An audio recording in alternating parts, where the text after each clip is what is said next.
prize and hold on, hold on. On behalf of Lead Africa International, I welcome all of you to the 2020 Lead Africa International Human Rights Forum on People of African Descent.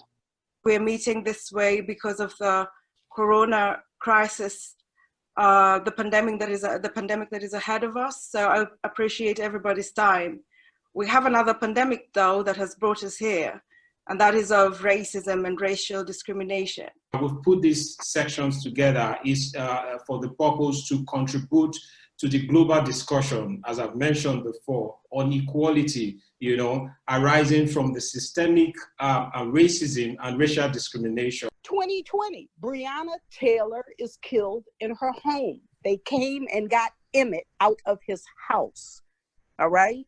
We go on, I can name after name after name. We are lacking of data about how many people are even living in this country in order to even make measurements. We cannot prove that we are being discriminated at. We can't prove that this is a racist act because we don't even have numbers. What we're dealing with is structural violence. It is slow violence. It is endemic.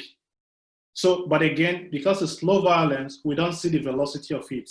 It reduces the force. First thing I did right was the day I started to fight. Keep your eyes on the prize and hold on, hold on, hold on, hold on. Keep your eyes on the prize and hold on, hold on. I wanted to sing that song because I am a native of Selma, Alabama, and there were people who didn't have the politics, they didn't have government on their side, but they had hope. And it was that song that they were singing even when our folks were fighting for civil rights in this space. It's sad to know that 55 years after the introduction of UK's Race Relations Act, that's 1965, Black and ethnic minority individuals here in the UK are still dealing with a vicious cycle of structural barriers and disadvantages. Good morning to every African, because the death of George Floyd basically woke us up, right? For centuries, we basically have been sleepwalking as Black people. We have to become a collective. We have to become an international collective. Now we need the families to be educated. It doesn't matter if it's a Black home, white home.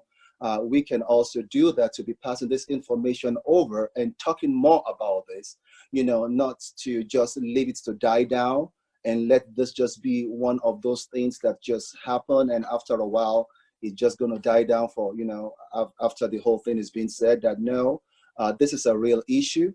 I appeal to you, my beautiful Black brothers and sisters. The world is going round. There's not a single industry that exists in the world that African people have not contributed to it. The culture of this entire world is literally impacted by Black folks. So I say that I do think that the first thing, if I were to say three things, the first thing is, one, we do have to get to the place to keep our eyes on the prize and recognize it's not just about the liberation, it's Black liberation, but Black liberation is actually going to liberate the world, right? And that racism is not just how it impacts us, but for any human being to look at another human being and think that they're less than, there's something fundamentally wrong with them. So we got to free white folk of their own space. And we can do that by being who we are and standing in our space of power. So I just want to encourage us that part of it is language.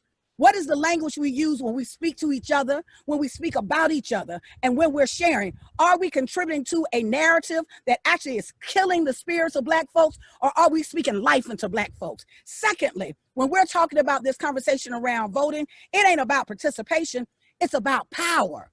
All of this is about power. So to the extent that we're talking about voting, we have to make sure that it's rooted in this idea, the idealism around how are we going to use this a bit of power to really reduce the harm of our people. And the third thing is, the one thing that Black folk have that come from our African roots, y'all, we got spirit. We feel it. That's why we feel it in our songs. We feel it in our movement. You see it in our dance. That's our superpower. Whoa, freedom, whoa, freedom over me, and before I be a slave. I'll be buried in my grave and go home to my Lord and be free. Those of us who believe in freedom shall not rest until it comes.